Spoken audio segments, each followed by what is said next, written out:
Hakoku tuh stylenya Edomae, style sushi. Edo itu zaman dulu. Di zaman Edo itu mereka menikmati sushi hanya ada nasi dan juga ikan. Tidak ada embel-embel saus dan yang lain. Oh, mayones sama sambal nggak ada tuh. Putu bilang kayak, nih bedanya nih kalau ikan suntikan nih warnanya begini. Penjualnya dengar, gitu. Suntikan apa? Sotoy gitu dia bilang. Jadi tuna itu udah mulai dipotong, even warnanya udah ke arah ke putih. Mereka bisa campurkan dengan pewarna, itu kembali merah dan mereka bisa buat itu menjadi frozen. Kelihatan kok kalau misalnya kita defrost itu akan keluar air kok. Potensi ikan kita itu bener-bener besar banget. Kalian tuh harus support nelayan lokal. Ikan kita semua di Bali itu bisa kita gunain buat sushi atau sashimi kok. Nggak kalah dengan Jepang. Bahkan ke Jepang ikannya. Yaps, bahkan ke Jepang ikannya.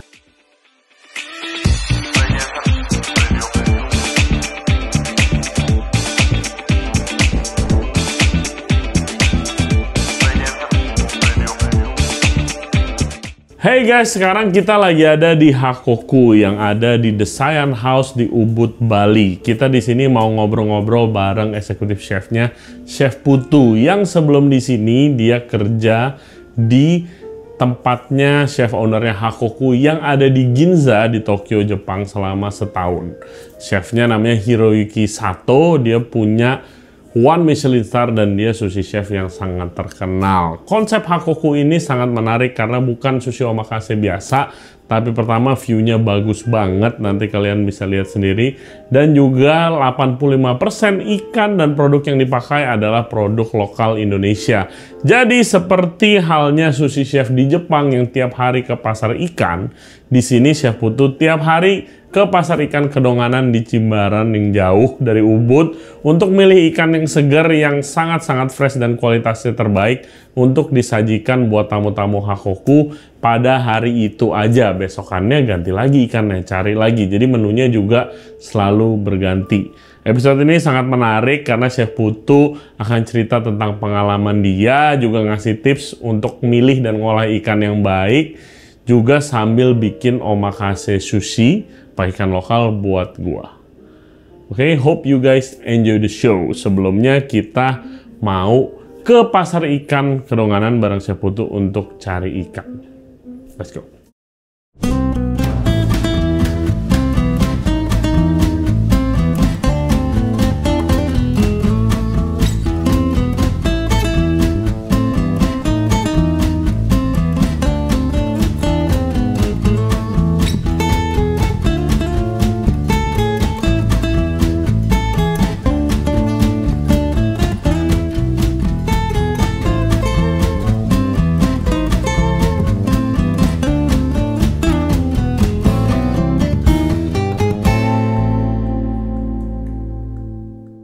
Oke guys, dari pasar ikan Kedonganan kita sekarang udah di Ubud di Hakoku. Oke, ini Chef Putu, of course ada di depan kita udah ready. Kita kali ini mau ngobrol-ngobrol sambil nyobain omakase sushi. Jadi kita udah di Hakoku. Hakoku itu stylenya Edomae, style sushi. Yes, nanti kita akan belajar itu semua. Chef Putu di sini eksekutif chefnya Hakoku. Oke. Chef, thank you udah nyempetin ini. Ini salah satu achievement sih buat gue dari awal bikin podcast. Pertama pengen ke pasar ikan bareng sushi chef, sekarang omakase lagi. Mantap. Thank you Chef Putu. Dan terima kasih juga sudah datang. Oke. Chef Putu boleh jelasin dulu konsep Hakoku itu apa? Oke. Untuk meaning dari Hakoku sendiri itu adalah hitam dan putih. Oke. Itu selaras dengan apa yang kita sajikan dengan cara Edomae style. Edomae style. Edo itu zaman dulu. Zaman Edo gitu zaman kan. Edo. Di zaman Edo itu mereka menikmati sushi hanya ada sushi, nasi dan juga ikan. Oke. Tidak ada embel-embel saus dan yang lain. Oh, mayones sama sambal nggak ada tuh. Bubuk cabai diaduk ke kecap asin nggak ada. Nggak ada. Oke. Ya, kita kan sambil mau makan nih Chef ya. Ya. Silakan Chef. Course pertama apa nih Chef? Oke, untuk pertama ini salah satu signature dish kita yang kita bawa dari Hakoku Jepang, yaitu Tosaki. Jadi untuk Tosaki sendiri ini kita pakai tuna di bagian belakang lehernya. Oke. Yang kita kerok. Jadi untuk ini kita bilangnya Tosaki. Tosaki. Saya baru pernah dengar. Baru core 1. Oke. Ini jadi dekat rahang tunanya situ, lehernya. Oke, nice. Ini Hakoku ini seatnya ngesit berapa bisa? Berapa? Kita terima hanya untuk 8 packs. 8 packs dan omakase. Dan omakase. Lunch dinner. Hanya ada omakase, lunch dinner. 1 kali 1. Oke, omakase itu berarti kasarnya tuh terserah chefnya. Ya kan mau ngasih makan apa.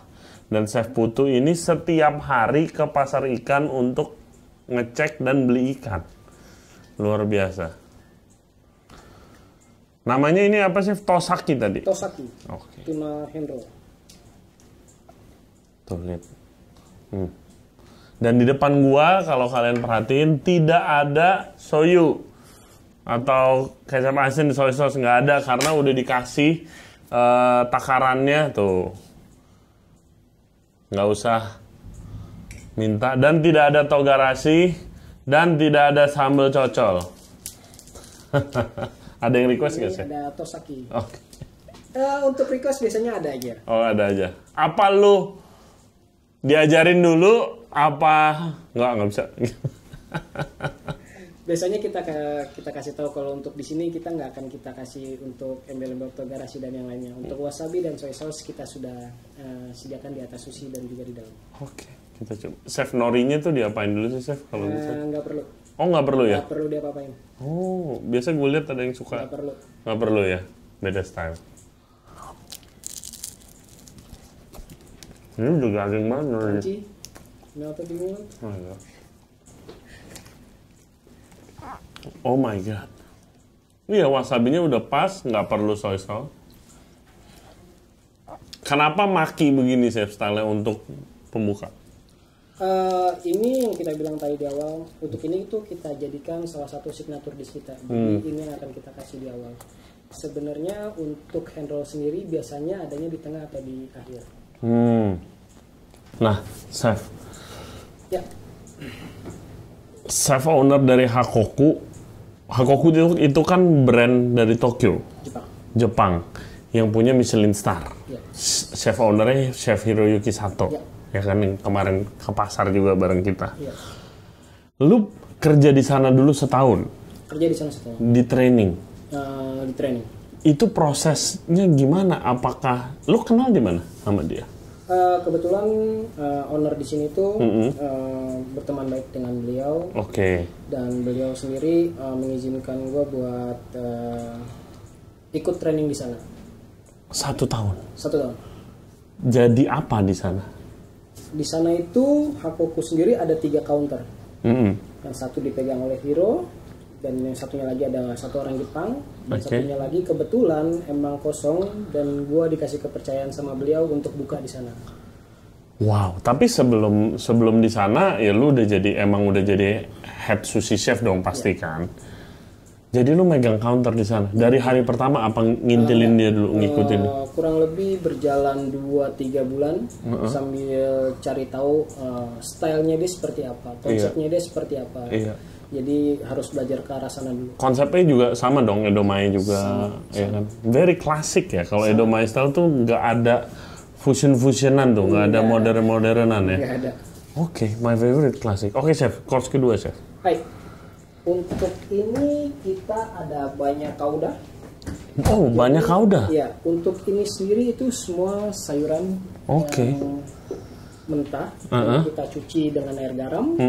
Setelah itu ada 1 cauliflower yang kita blanch sedikit agar lebih empuk. Setelah itu kita torch. Untuk sausnya sendiri itu kita pakai 2 jenis miso. Shiro miso dan juga aka miso. Shiro miso, miso yang biasa atau yang putih biasa. Kita ya. Kalau aka itu merah. Oh, yang merah. Yang lebih manis bukan sih rasanya. Untuk ini kita campurkan dengan olive oil dan juga fresh cream yang kita buat jadi meringue. Setelah itu kita mix semua. Oh, sama whipped cream. Ini gila sih, iya barusan kita ngomong ya guys, klasik. Banyak Kauda itu, wah klasik banget. Nggak bakal nemuin ini di restoran lagi. Beneran klasik banget ya. I love classical food, chef.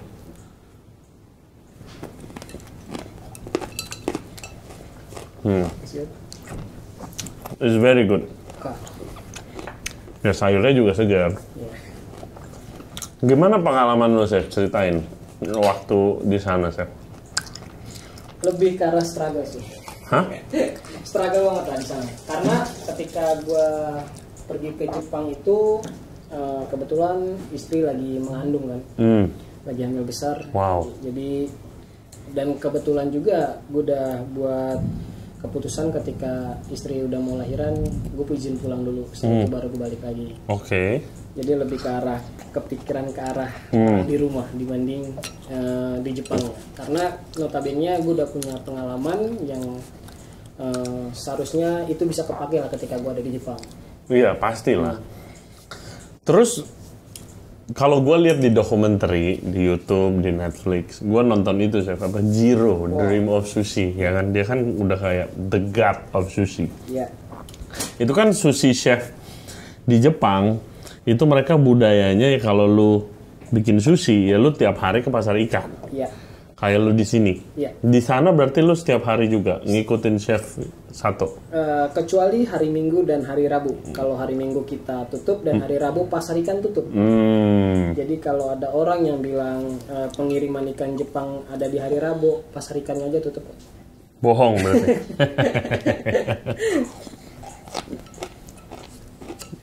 Dan berarti lu kalau pagi-pagi ketemu sushi chef yang legend-legend juga dong lagi belanja. Banyak ketemu. Berebutan nggak? Lebih ke arah mereka itu udah punya supplier yang mereka percaya. Jadi mereka tinggal datang, gue mau ngambil apa, mereka kirim. Oke. Kalau kita sama Hirosang itu tergantung apa yang kita lihat bagus, itu yang akan kita pakai di hari itu. Oke, ada yang cuma ngecek. Oh ini kirim. Ada yang bawa juga berarti. Oke. Ini apa chef? Untuk ini ada hirame, flounder. Kalau kita di sini bilangnya saltfish atau ikan sebelah. Yes. Untuk pemakan sushi sendiri, kita sudah sediakan finger towel di sini. Nggak baiknya menggunakan tangan. Betul. Oke.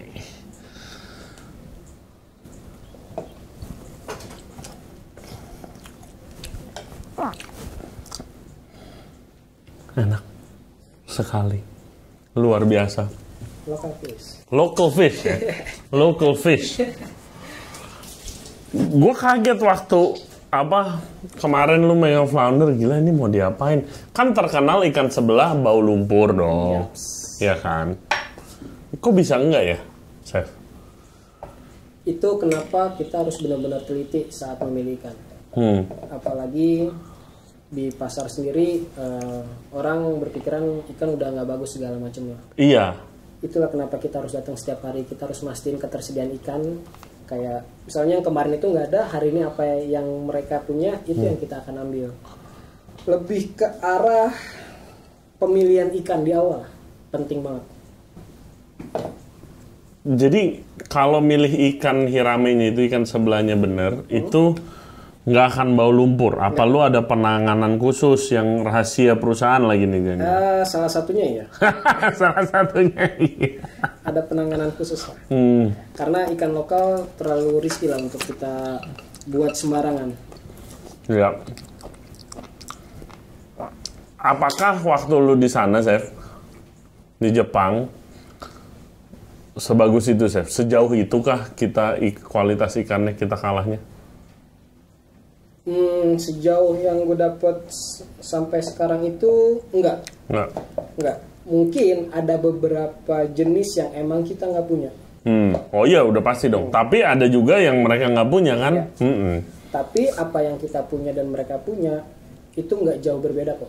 Yang penting kualitas ikan yang kita punya itu lebih bagus daripada yang ada di pasar yang lainnya. Iya. Kemarin sih waktu kita di Kedonganan sih gue sangat terinspirasi dan belajar banyak sih chef. Cara lu nggak usah pegang gitu kan, Lu udah lihat, oh ini bagus nih, lu cek gitu. Dan uniknya soal insang sih, itu yang mau gue bahas, kayak banyak yang lu bilang penjual bisa lebih pinter daripada chefnya gitu, dan ikan suntikan itu banyak gitu kan. Jadi ada cerita yang menarik guys, kemarin si Chef Putu bilang kayak, nih bedanya nih kalau ikan suntikan nih warnanya begini. Penjualnya dengar gitu. Suntikan apa? Sotoy gitu dia bilang. Apa sih yang dimasuk ikan suntikan tuh? Disuntikin apa? Jadi kalau yang biasa kita lihat itu tuna deh. Oke, tuna. Tuna saku. Nggak usah jauh-jauh. Jadi tuna itu udah mulai dipotong. Iya. Even warnanya udah ke arah keputih. Mereka bisa campurkan dengan pewarna. Itu kembali merah, dan mereka bisa buat itu menjadi frozen. Ikan-ikan di-pack-packin. Iya, di-pack-packin. Itu akan kelihatan kok kalau misalnya kita di-frost itu akan keluar air kok. Oke, tapi kalau yang benar nggak keluar air. Tetap akan keluar air, tapi warnanya nggak akan keluar segitu banyak. Oke, dari situ berarti ngecek. Ini apa, Chef? Untuk ini ada aji, horse mackerel. Horse mackerel, aji. Ya, untuk ini kita biasa bilang ikan kembung. Ikan kembung. Oke, atasnya?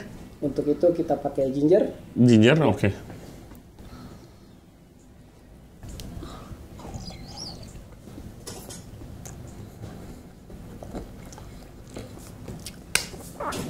Pas lagi sama jahenya. Sushi itu, Chef, lebih ke nasinya apa ikannya sih, Chef? Dua-duanya. Kita harus bikin kombinasi yang sesuai, lebih ke arah ketika kita taruh nasi berapa gram, seenggaknya kita jangan terlalu over ketika kita potong ikan. Jadi kita harus punya standar. Setiap ikan udah pasti berbeda. Jadi kalau untuk di sini sendiri kita akan tetap memakai nasi itu 8 gram, kecuali gunkan dan juga hand roll. Untuk nigiri semua kita pakai 8 gram.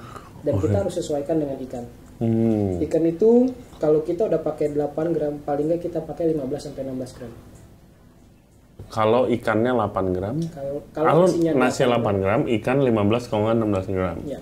Baru pas tuh di mulut. Iya, karena sushi kan kelihatannya tuh ikan mentah yang dikasih nasi bawahnya gitu kan. Tapi ternyata ya preparationnya kompleks sekali, dan gara-gara bahan dan tekniknya tuh sedikit, jadi beda tipis aja caranya tuh hasilnya beda jauh gitu kan. Kebetulan beberapa hari yang lalu di Jakarta, salah satu outlet dari grupnya Hakoku nih di Jakarta namanya Shikaku.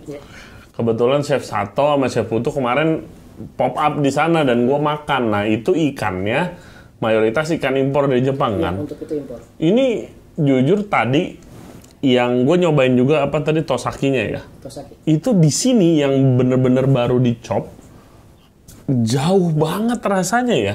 Padahal sama-sama dibikinin langsung di depan mata gitu. Luar biasa sih, Chef. Oke. Kalau gari, Chef, gue mau nanya soal ini. Ya. Tepatnya dimakan kapan? Ini kan pickle ginger, guys. Ya. Kalau kalian belum tahu, gari itu acar jahe. Ya. Betul. Tepatnya itu bukan ke arah setelah makan ikan atau setelah makan nigiri satu pieces kita makan gari, enggak. Oke, gue pikir begitu. Enggak. Oh. Lebih ke arah ketika mulut kita udah nggak enak. Oke. Kita harus makan itu.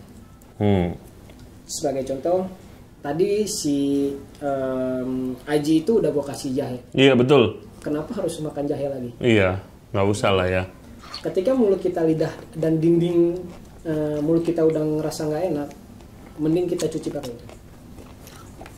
Itu kenapa salah satu alasannya sushi itu baik dinikmati dengan alkohol.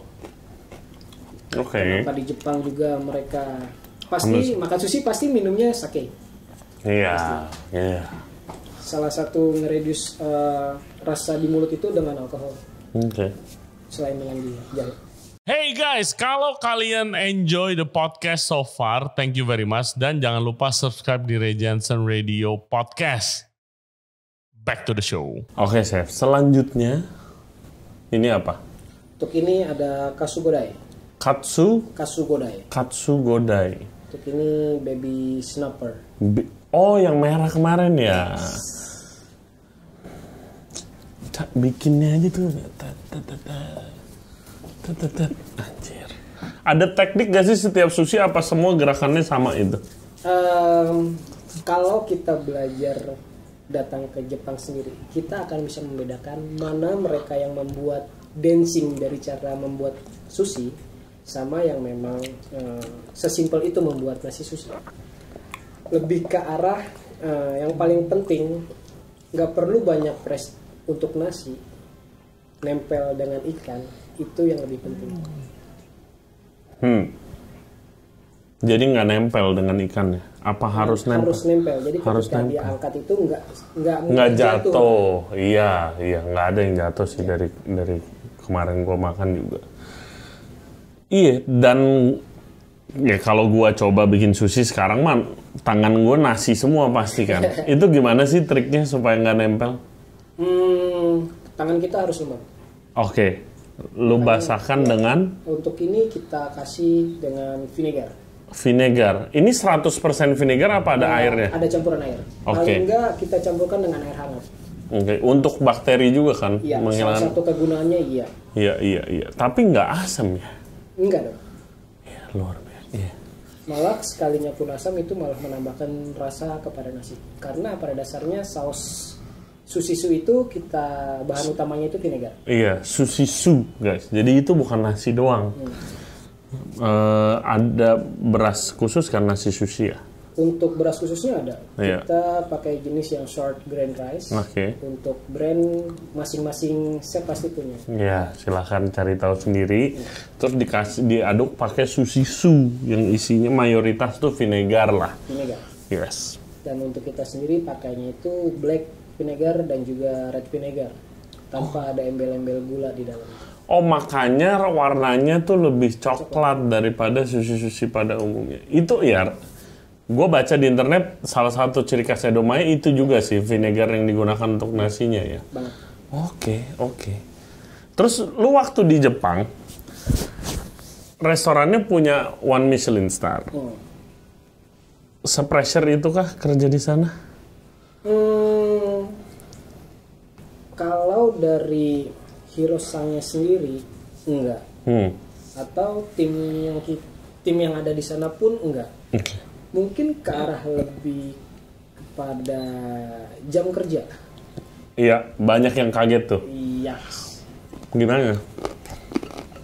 Mungkin setiap harinya itu dalam satu minggu itu berarti ada 5 hari lah total ke pasar ikan.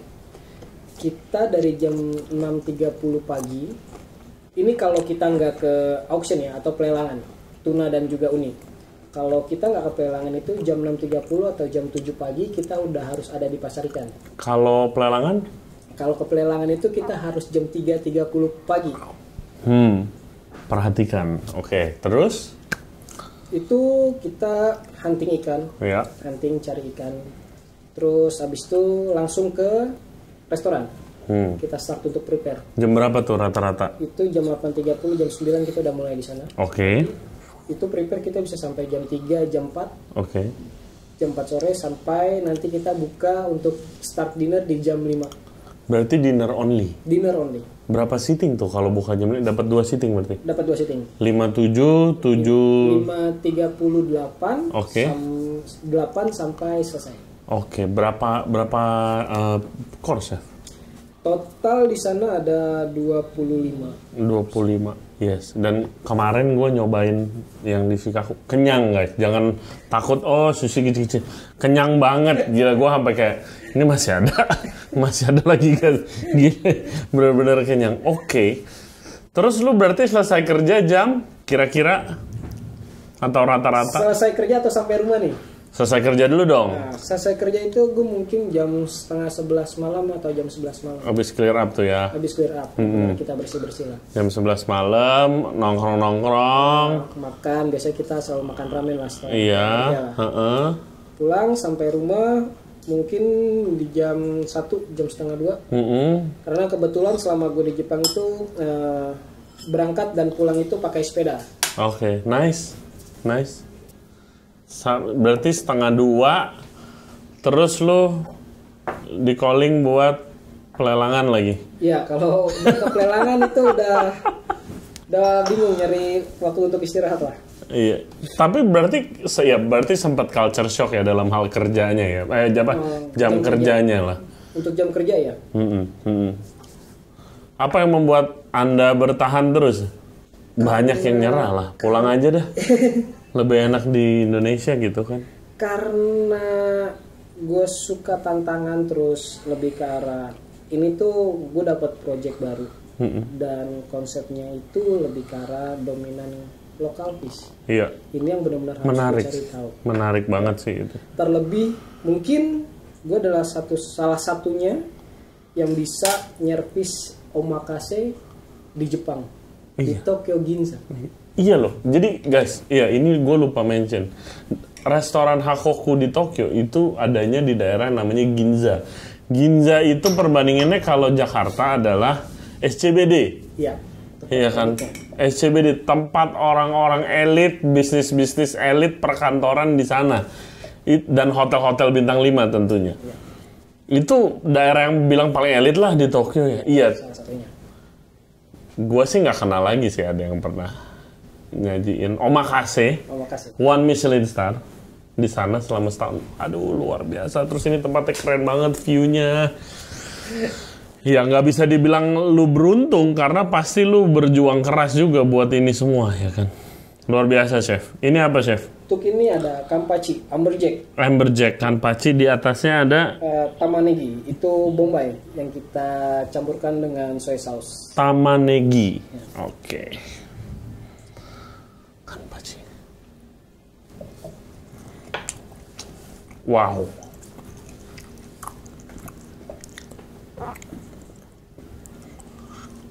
Wow. Gimana ya komennya? Crunchy-nya pas, ikannya, chewy-nya juga pas. Segigit 2 gigit udah mulai hilang. Enak. Lu di Ginza, di Hakoku, Ya. waktu di Jepang, lu begini juga menyajikan di depan tamu. Itu tamunya emangnya komunikasi bahasa Inggris apa? Lu ngomong bahasa Jepang tinggal sebut ikan doang? Apa gimana tuh? Apa lu nggak tahu lancar lagi bahasa Jepang? Nggak, untuk bahasa Jepang masih belajar. Tapi kalau untuk di sana itu gue dikasih kepercayaan menangani foreignernya aja. Untuk Jepangnya biasanya diambil oleh Hiro-san dan juga Daisuke-san ada di sini. Oke, iya kan ada language barrier kan. Oke, saya lanjut lagi. Untuk ini ada Kani. Kani. Untuk hari ini kita pakainya yang giant mud crab. Giant mud crab. Atau kepiting bakal. Kepiting bakal.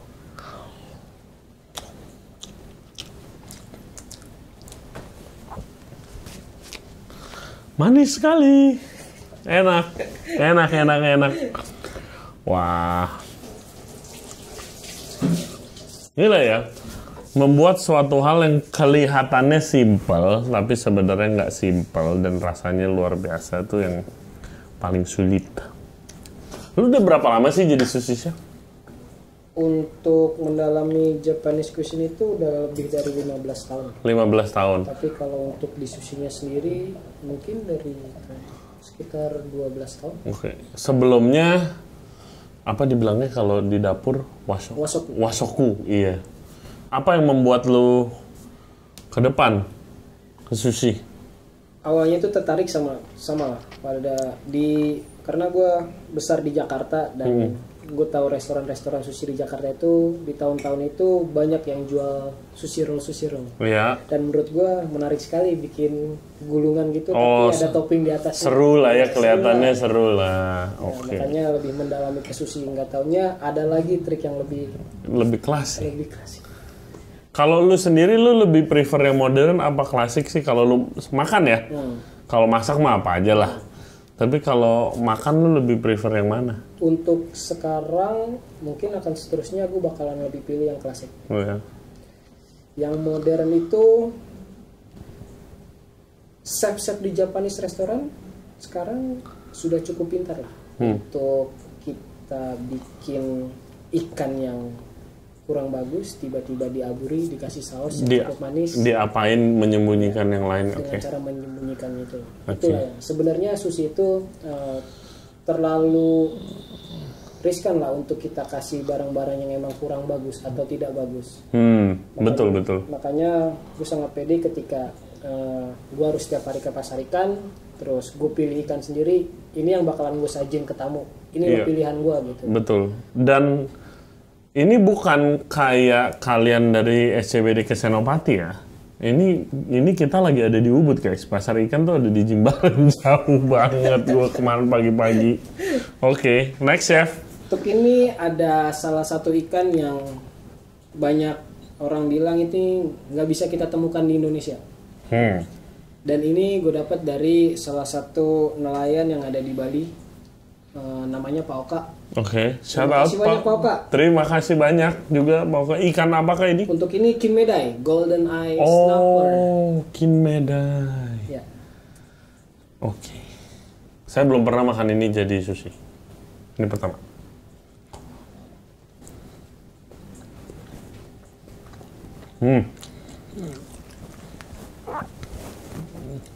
Mungkin nggak percaya, tapi garing guys dagingnya. Perbedaannya kinmedai kita dan juga kinmedai Jepang. Jepang lebih berlemak, tapi untuk tekstur dia lebih lembut. Punya kita berlemak dan juga crunchy. Garing. Iya, aneh ya gue bilang kalau makan ikan garing, tapi ya itu rasanya luar biasa. Wasabi juga lokal. Wasabi lokal. Yes. Bagaimana perbandingannya sama wasabi yang dari sana asli? Bahkan kebanyakan wasabi yang ada di Jepang juga diekspor dari sini. Mereka dapat dari kita, Pak. Ya, karena susah sih nanamnya wasabi. Karena 2 bulan yang lalu itu pemilik wasabi itu datang dengan anak-anaknya di sini. Oke. Oh. Beliau banyak cerita lah. Jadi kenapa beliau, bahkan gue juga baru tahu itu beliau sudah memanen wasabi ini sekitar 30 tahun lalu. Tapi semuanya ke Jepang. Yaps. Iya, kita nggak kebagian. Iya. Baru sekarang ini. Iya. Iya kan. Boleh, Chef, sebelumnya pegang deh wasabinya. Tunjukin ke kamera lu, Chef. Nah, ini guys, ini namanya wasabi. Ya, kalian perhatikan. Bukan yang paste itu loh, bukan yang paste itu biasanya dari horseradish sama pewarna hijau, jadinya pedes banget, nyengat ke mulut. Kalau wasabi yang asli itu lebih halus sama ada manisnya dikit. Yes, seperti itu. Tapi harganya mahal. Dan biar di Jepang pun nggak semua sushi omakase, ada juga. Gitu, ada juga yang buat lebih merakyat lah. Gue biasa makan di situ yang conveyor belt, tapi nggak ada yang pakai mozzarella sih di sana. Nggak ada apa mentai nggak. Chef Putu belajar sushi di mana? Di awal.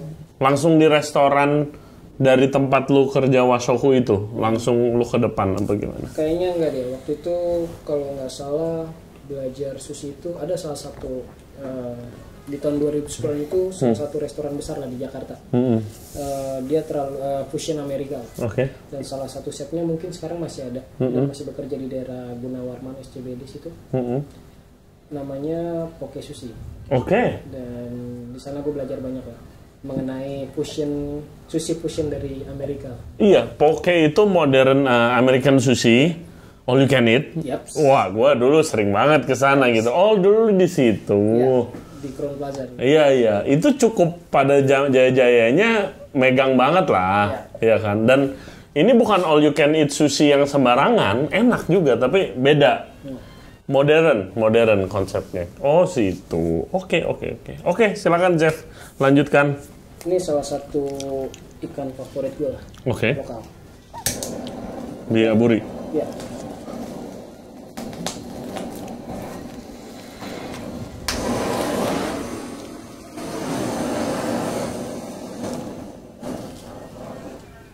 Ikan apa sih?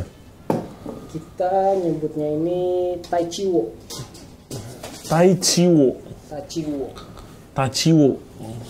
Itu bahasa Jepang apa bahasa Bali itu? Itu bahasa Jepang. Oke. bahasa Indonesianya apa? Bahasa Indonesianya ini ikan layur. Oh, ikan layur. Saya juga belum pernah jadi sushi ikan layur. Ya kemarin di Kedonganan ada yang bagus-bagus diajarin cara pilihnya. Itu sweet soy sauce ya, Chef? Untuk itu kita bilangnya Bilangnya apa sih itu, Chef? soyusu. Oke. Karena di dalamnya kita kasih vinegar dan soy sauce. Oke. Untuk ini bisa dimakan ikannya terlebih dahulu, setelah itu dicampur dengan nasi di dalam mulut. Chef. Tachiu, ikan layur.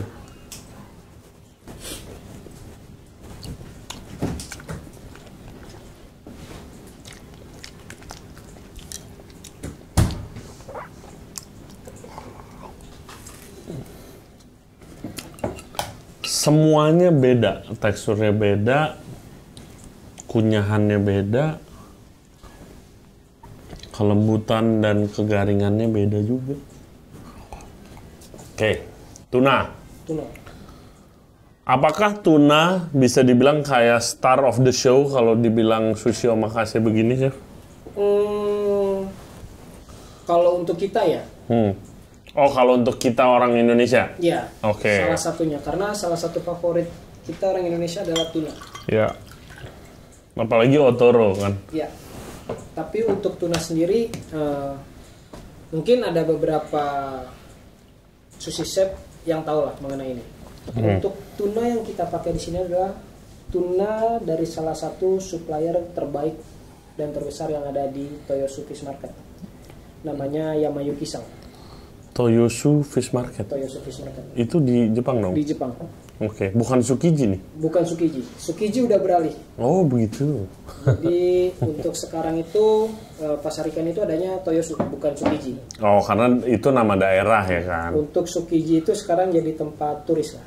Tempat turis makan. Tempat turis makan? Ya. Iya, tapi enak juga guys. Ya. Mahal aja. Oh, jadi lu beli dari sana nih, ya kan 95% local fish, importnya tuna. Mungkin kalau kalian mau cek di Instagramnya atau di Toyosunya sendiri, itu namanya Yamayuki-san. Yamayuki-san. Yamayuki. Ini yang sering ada video tuna carving itu bukan sih dia? Tuna katia. Oh, tuna cutting ya? Berarti lu beberapa kali dong ikut pelelangan dong? Beberapa kali ikut pelelangan. Oke. Itu ngapain sih di sana? Jadi untuk Ceritain ke kita dong. Untuk tuna itu biasanya mereka punya spesifik berat. Semakin berat, semakin besar, mereka akan mendapatkan kualitas daging yang sangat bagus. Oke. Tapi untuk tuna yang sudah masuk ke pelelangan biasanya adalah tuna-tuna pilihan. Jadi mereka ngebet. Yang premium, mereka bidding. Iya.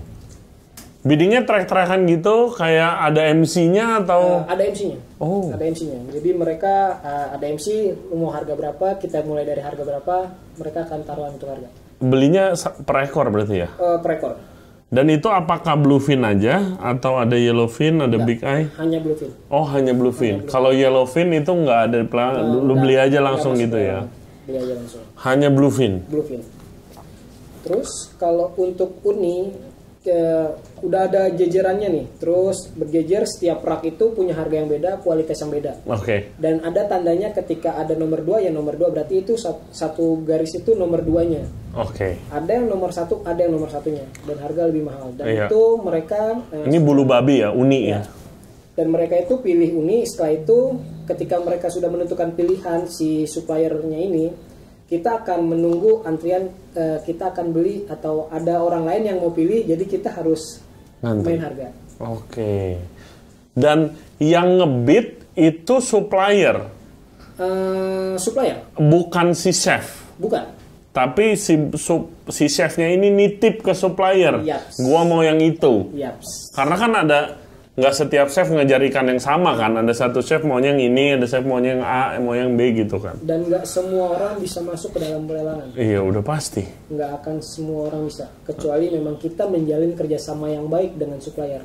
Ih, luar biasa ya. Itu kenapa Hiro Sang sendiri mengajarkan gua buat bener-bener lo harus menghargai supplier.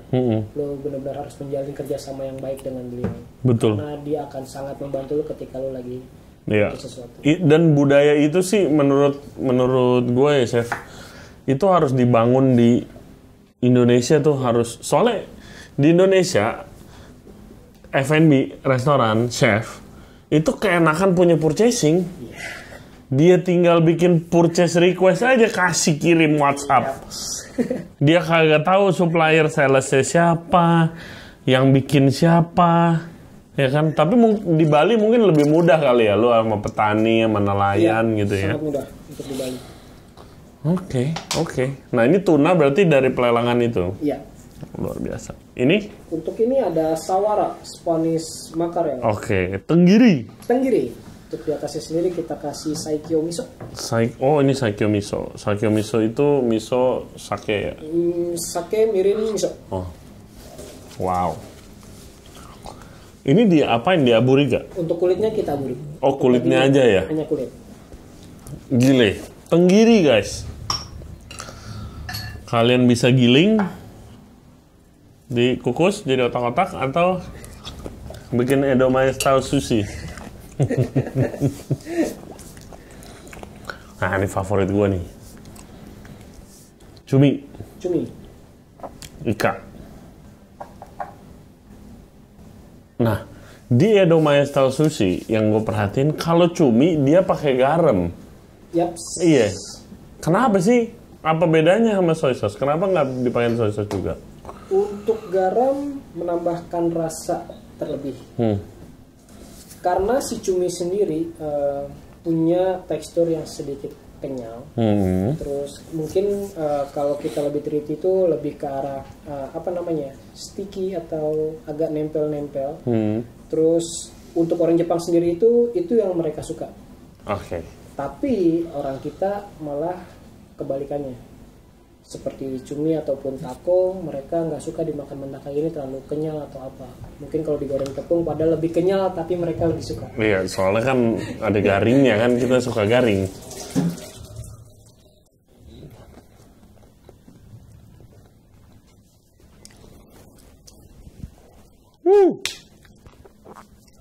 The best. Kita pilih juga kan kemarin cuminya kan. Very nice. Terlihat yang mana yang fresh, yang mana yang enggak. Oh iya, gue belajar banyak banget sih. Dan gue berasa, ya gue juga dulu ya, waktu masih aktif di dapur, gue sering juga ke pasar ikan. Kayak gue berasa kayak, kemarin lagi ngiter sama lo, gue berasa kayak, wah kemarin gue sotoy banget, pilih-pilih cumi. Mungkin kalau mereka yang bilang ngelihat ikan bagus dari insang, terutama chef sushi, Iya. karena mereka lebih seringnya pakai salmon. Salmon datang tanpa isian, hanya daging dan kepala. Iya. Dan mereka hanya mengecek dari insang. Iya. Tapi kalau dalam keadaan utuh gitu, mungkin mereka jarang menerima. Jadi mereka.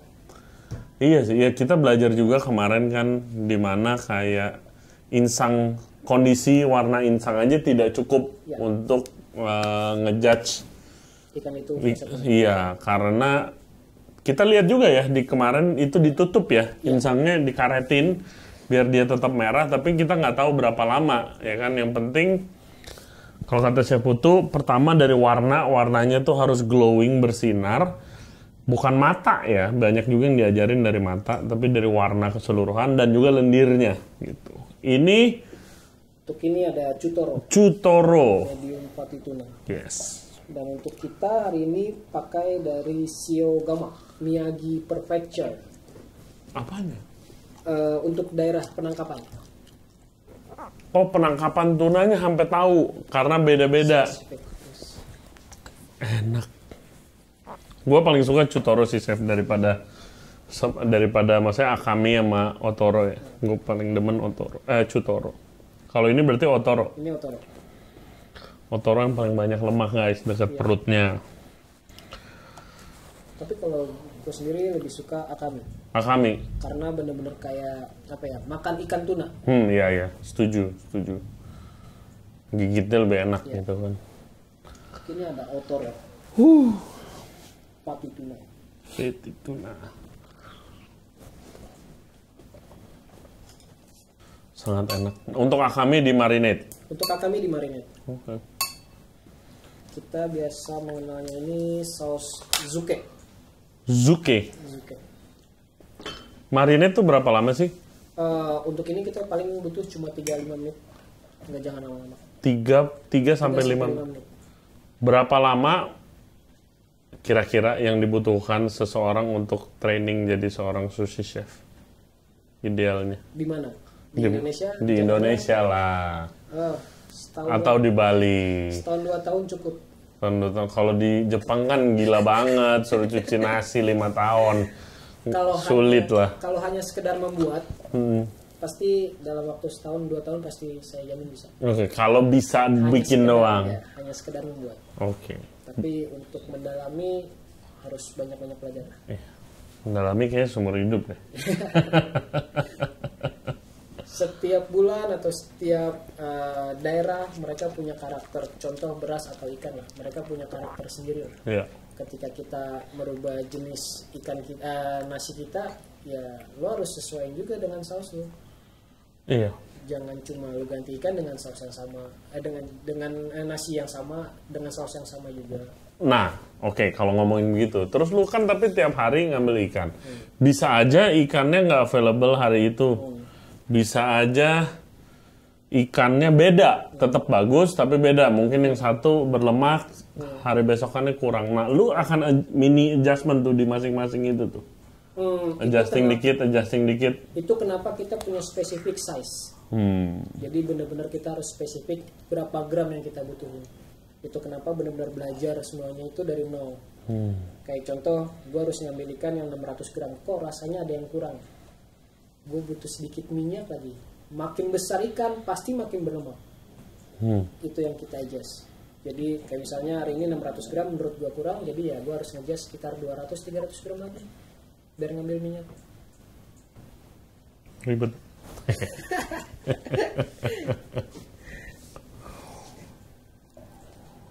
Menarik sih. Iya, dan nggak bener-bener beda jauh gitu loh. Yang kemarin gue nyobain chef yang dari pertama rapnya aja gitu. Mungkin ya kesegaran dan itunya. Kalau kemarin kan eventnya rame, banyak orang ya. Iya. Gitu, dan rame banget emang. Gitu. Untuk ini ada grouper, hapa. Untuk ini Grup kita prep krapu. dengan untuk ini kita prep dengan daun konbu kurang lebih 1 hari. Oke. Jadi kita biarkan rasa konbu itu menempel dengan si ikan. Namanya apa tekniknya itu? Kombujime. Kombujime. Di wrap sama kombu guys. Biar ada bau-bau wangi-wangi gurih.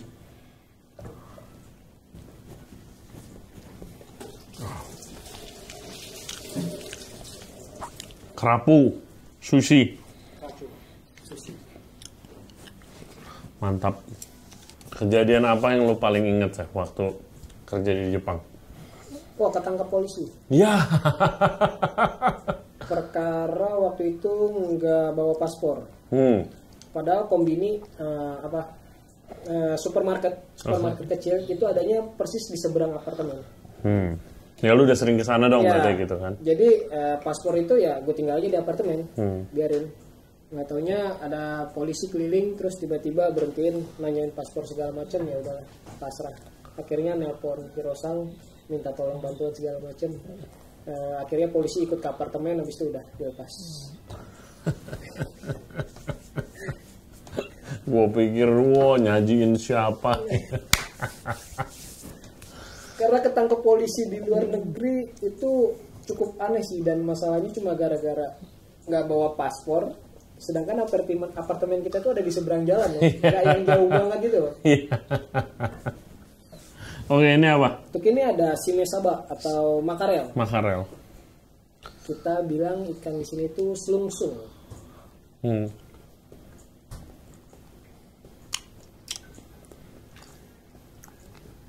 Oke. Gue jarang makan yang nggak dimasak dulu kalau saba. Ya. Enak. Berminyak ya? Ya. Berminyak. Dan salah satu ikan yang memang penanganannya harus di frozen. Oke. Untuk saba nggak bisa kita langsung makan mentah atau fresh. Minimal dia harus masuk frozen. Nah kan image-nya, kalau orang yang belum mengerti tentang sushi atau sashimi, pokoknya ikan segar itu nggak boleh beku. Ya kan? Nggak boleh beku. Tapi ternyata ada treatmentnya emang untuk ngubah tekstur itu dibekuin dulu gitu kan? Ya. Boleh lu jelaskan? Lebih ke arah Indonesia atau kita banyak freezer yang hanya minus 20. Oh iya, ya benar masalahnya itu. Sedangkan kita di sini Hakoku kita punya minus 60. Bisa cek di bawah. Iya. Itu lebih spesifik lah untuk penanganan tuna kita, cara kita menyimpan tuna ya mau nggak mau dengan cara seperti itu. Karena untuk di Bali sendiri terutama kita dapat pengiriman itu cukup sulit lah, seminggu 2 kali. Kadang kita benar-benar kehabisan, kita butuh tuna, sedangkan di pasar sendiri mereka cuma punya yellowfin tuna dan juga big eye tuna. Iya. Untuk perubahan tekstur dan yang lainnya itu lebih ke arah penanganan di awal sih. Makanya kita benar-benar butuhnya itu freezer minus 60, bukan minus 20. Kalau minus 20 sama lah. Ini sama kayak di rumah. Sama kayak di rumah. Nggak ada perbedaan. Iya, jangan. Oke, hotate. Ya, nama hotate. Ini juga kemarin kita cari atau. Oh ini yang itu kerang simping yang lu cari ukuran lebih besar sama yang lebih coklat. Ya. Oke, gila. Gila simping sushi. Wow. Manis, chef. Penanganannya cuma ketika gue bongkar itu cuma gue cuci air garam, habis itu gue masukin freezer minus 60, habis itu baru gue pakai. Manis. Luar biasa. Oke. Ini uni. Untuk sekarang ada ini. Untuk sekarang kita pakainya bara bakun ini. Apakah itu? Jadi jenisnya tetap bakun. Untuk uni sendiri itu ada orang lebih mengenalnya itu murasaki, bakun dan juga ensui. Apa bedanya? Untuk murasaki itu size-nya lebih kecil. Dan untuk bakun itu biasanya size-nya lebih besar dan warnanya lebih keluar. Dia yang paling dicari-cari kan bakun kalau nggak salah. Kalau saya malah lebih sukanya karena ensui. Ensui, gue belum pernah dengar itu. Ensui itu uni yang disimpan di dalam air lautnya sendiri.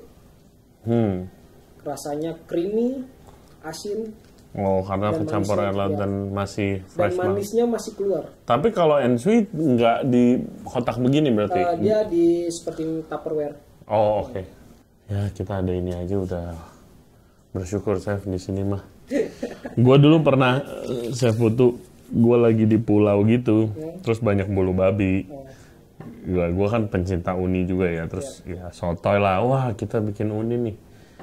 Gue secara benar gue prepare, gue kulitin gitu, gue bongkar pakai gunting, gue cuci, rasanya pakai besi. Kalau di sini kita kayak akan bulu babi. Iya. Banyak, bahkan di Bali sekalipun kita banyak. Tapi penanganannya kan, maksudnya kualitasnya kayak gimana? Kalau yang gue coba itu bener-bener kayak besi, bener-bener besi, nggak enak.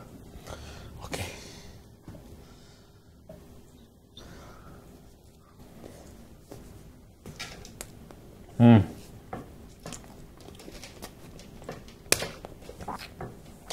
Untuk sekarang kita pakai Hokkaido.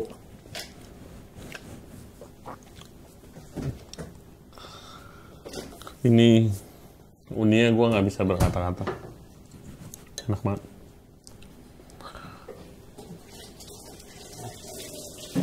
Di Hakoku sendiri banyak orang Jepang atau orang lokal apa turis-turis dari negara lain? Untuk tamu kita mayoritas 40% itu tamu Jepang dan repeater. Oke. Mereka-mereka yang stay di Bali, di Jakarta, Orang Jepang tapi tinggal di Indonesia lah ya. bahkan Singapura. Oke. Ya, make sense. Mantap.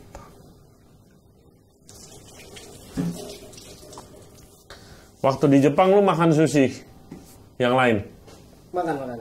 Oke. Jadi biar cari tahu, biar compare aja. Mungkin style mereka, terus cara membuat nigiri mereka. Mungkin kadang kita bertanya penanganan mereka seperti apa. Pengen tahu ke arah situ. Tapi kayak sushi chef Jepang kan ada beberapa nama yang udah terkenal legendaris gitu kan. Sama chef Sato juga, gua berdasarkan research gue juga dia nggak kalah terkenalnya gitu di dunia sushi. Mereka tuh main nggak sih? Apa mereka rival banget? Main dalam arti? Nongkrong, maksudnya saling kenal, saling kalau ketemu tuh bro-broan. Kalau ketemunya di pasar ikan, jarang mereka ngobrol. Oh, lagi hunting banget. Jarang mereka ngobrol. Tegur sapa ya. Oke, palingan ya tegur sapa. Oke. Cuma berkata oh ayo. Lebih ke mutual respect kali ya. Setelah itu udah mereka nggak akan banyak berbincang. Mereka nggak akan bertanya soal berapa banyak tamu ntar malam bla bla segala macam. Wow. That's unique. Karena culture di Jepang sendiri ya mereka masa bodoh amat dengan satu sama lain. Betul. Biarpun ramah ya orangnya ya. Biarpun ramah. Iya. Kita mau bertanya apapun kepada orang Jepang, mereka pasti akan jawab. Bahkan mereka nggak akan sungkan menunjukkan kita. Karena gue pernah ngerasain ketika gue nyasar di kereta. Iya, gue juga pernah nyasar. Orangnya baik banget. Gue dianterin. Yaps. Iya. Mereka seramah itu. Ramah, tapi bukan gimana ya? Reserve lah ya. Lebih private orangnya. Benar. Gitu. Lebih private. Okay. Ini last course nih berarti? Ya, untuk ini ada Anago, sea eel. Anago, sea eel. Ini lokal juga, Chef? Wah, untuk Anago enggak? Oh, enggak. Oke. Dessert nih, kalau habis omakase sushi, of course, ada dessert juga. Nah, ini rada unik kemarin yang gue makan. Namanya apa, Chef? Ya, untuk ini ada last course. Kita bilangnya ini gyoku atau sinar like tamago, tapi cara pemasakannya berbeda. Untuk di dalamnya sendiri kita kasih telur, udang, sake mirin dan juga madu. Ada udangnya? Ada. Untuk di atasnya sendiri kita kasih gula yang kita tops. Iya, kayak krem brulee ini gue. Ada udang? Ada udang-udang. Sweet savory. Sweet savory dessert.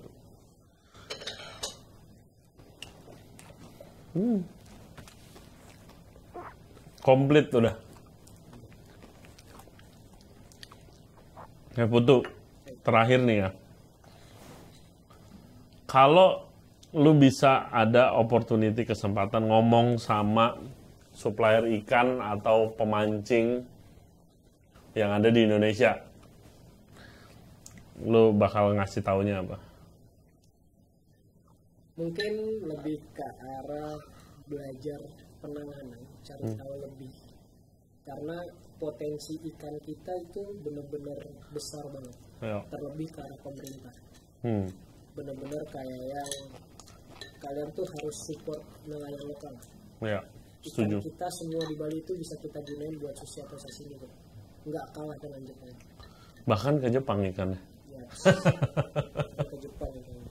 Sayangnya itu sih, Chef, penanganan dan kayak ikejime itu bisa disosialisasikan mestinya ke nelayan ya. Karena at least kalau di kota-kota yang besar, ini mulai ada demand buat ikan yang lebih premium harganya.